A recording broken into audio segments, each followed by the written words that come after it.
So Johan, as an AI specialist, and correct me if I'm wrong, a lot of work in the FinServ space. Is that correct, or do you work across industry?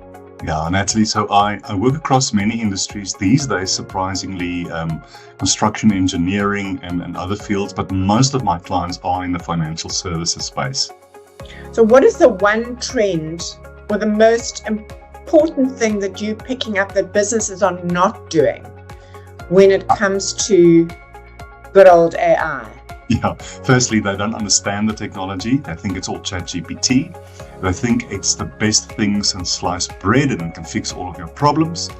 And the alignment with the business objectives is more often than not there. It's not, I just use Excel, man. You don't have to use AI if the basics are not in place. So that's the trend. There's a lot of, if I may be frank, a lot of lack of common sense and a lot of stupidity in this AI conversation that I have with my clients. So Johan, a delegate coming to our CX Masterclass in Joburg in May, and you're going to have a great session, a 1-hour keynote with obviously Q&A.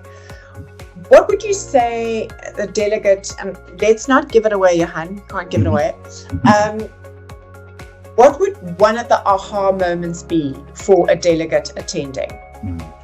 One or two, I think, Natalie. The first one is to really understand what is AI, because it's so misunderstood.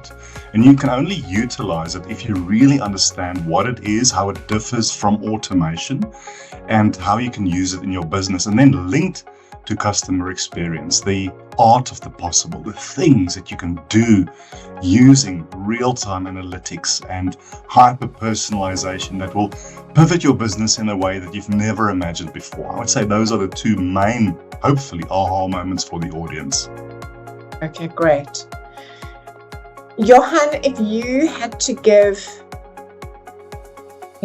people in businesses, okay, so we're talking about medium-sized to large-sized businesses who often are not the decision makers, but the catalysts for change.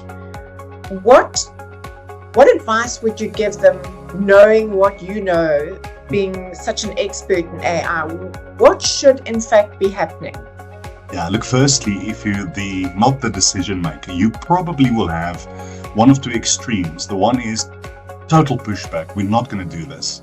Or total, let's just AI our whole business and let's just go total crazy.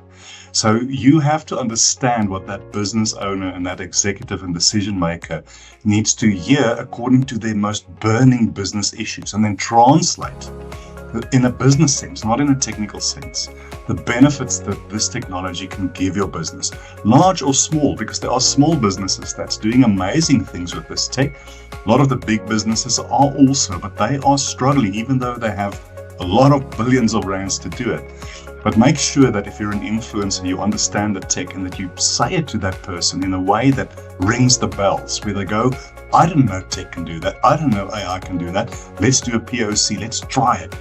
That hopefully will enable the delegates to take that message up the chain in a way that will make business sense.